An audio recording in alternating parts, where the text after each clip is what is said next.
बच्चों का cartoon TV. गांव में रोहित और शोभित नाम के दो भाई रहते थे। बड़ा भाई रोहित अपने छोटे भाई से बहुत जलन रखता था, क्योंकि शोभित पढ़ाई लिखाई में होशियार था और रोहित उसे परेशान करता था। वो अपने भाई से घर का सारा काम करवाता था और खुद एक भी काम नहीं करता था। बस जंगल से लकड़ियां लाने जाता था और उन्हें नगर में बेचता था।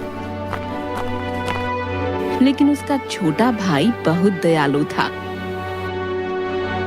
एक दिन सुबह सुबह, रोहित भैया उठो, आज जंगल नहीं जाना क्या आपको? काम के लिए देर हो रही है। उठो भैया उठो। अरे सुबह सुबह क्यों सर पे चढ़े हो? सोने दो मुझे, जाकर अपना काम कर। मैं अभी सोकर उठूंगा तब जाऊंगा। चल जा यहाँ से।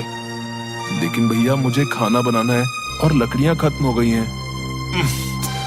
सोने भी नहीं देते। हाँ जा रहा हूँ। रोहित अंगड़ाई लेते हुए उठता है और कुल्हाड़ी उठाकर जंगल की तरफ निकलता है। भैया जल्दी आना। हाँ ठीक है।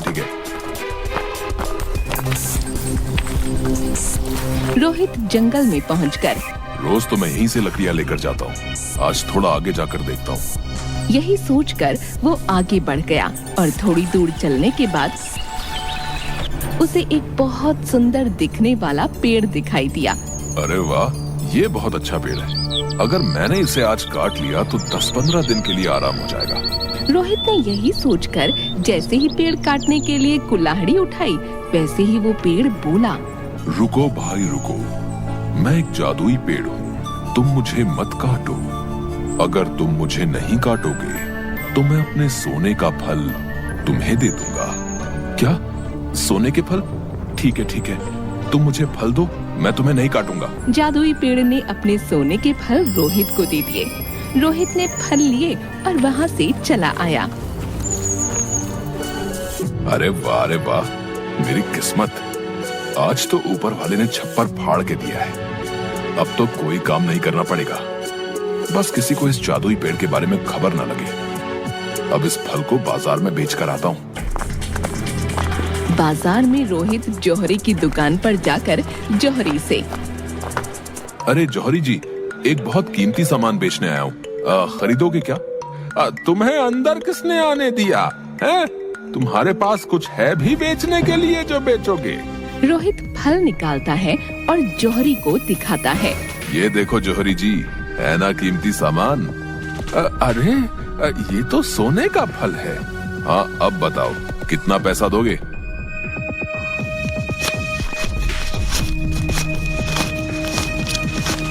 ये लो 15,000 और लाओ ये सोने का फल मुझे दे दो। रोहित जौहरी को वो फल देकर पैसे ले लेता है और घर आ जाता है।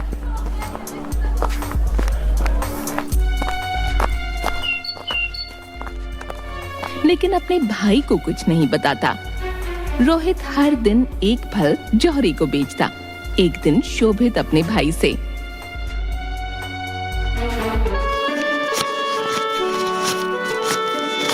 भैया मुझे कुछ पैसों की जरूरत है, स्कूल की फीस देनी है। क्या पैसों की जरूरत? कोई पैसे नहीं है मेरे पास। मेरे पास क्या पैसों का पेड़ लगा हुआ है जो आ जाते हो पैसे मांगने? खुद काम करो और कमाओ। भैया अपनी फीस के लिए मांग रहा हूँ। आप तो हर रोज इतनी फिजूल खर्ची करते रहते हो। फिजूल खर्ची करता हूँ मैं? हैं? बहुत जुबान चलने लगी है तेरी, हैं? भाग यहाँ से, भाग। और इस तरह से रोहित शोभित की पिटाई करता है और उसे पैसे नहीं देता। एक दिन रोहित के सारे फल खत्म हो जाते हैं। अब तो सारे फल खत्म हो गए हैं। अब मैं क्या करूँगा? एक काम करता हूँ, मैं फिर से उस जादुई पेड़ के पास जाता हूँ। रोहित उस पेड़ के पास जाता है और उसे धमकाने लगता है। सुनो जादुई पेड़, अगर तुमने मुझे अपने सारे फल नहीं दिए तो मैं तुम्हारी सारी शाखाएं काट दूंगा। अरे मैंने तुम्हें अपने सारे सोने के फल दे दिए और तुम ऐसा कर रहे हो? नहीं, तुम ऐसा कैसे कर सकते हो? ठीक है, मैं नहीं काटूंगा। इसके बदले में दोगे मुझे अपने सारे फल? बताओ। रोहित की ये बात सुनकर जादुई पेड़ को गुस्सा आ गया और उसने अपने पेड़ से रोहित के ऊपर ढेर सारी सुइयों की बारिश कर दी।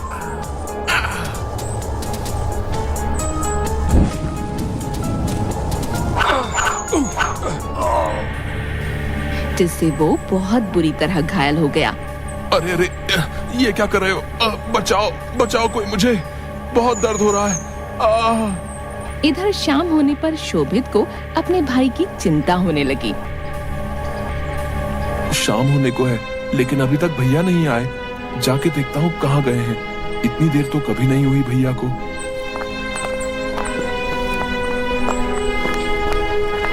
शोभित अपने भाई को ढूंढने के लिए जंगल की तरफ जाने लगता है, लेकिन उसे उसका भाई कहीं नहीं मिलता, जिसे देख वो बहुत परेशान हो जाता है और जंगल की तरफ आगे बढ़ने लगता है। बहुत दूर चलने के बाद उसे एक आवाज, कोई बचाओ मुझे, सुनाई दी। लगता है उधर कोई है। शोभित उसी तरफ जाने लगा जहाँ से उसे आवाज आती है और जाकर देखता है कि उसका भाई घायल हालत में पड़ा है। अपने भाई की ऐसी हालत देख शोभित रोने लगता है और रोते रोते कहता है, भैया आप परेशान मत हो, मैं अभी आपके शरीर से ये सारी सुइयां निकाल देता हूँ। लेकिन ये सब हुआ कैसे? तुम मुझे क्यों बचाना चाहते हो? मैंने तो तुम्हें बहुत परेशान किया है। जाओ यहाँ से, मुझे मेरी लालच की वजह से ये सजा मिली है। नहीं भैया, मैं आपको ऐसे छोड़कर नहीं जाऊंगा।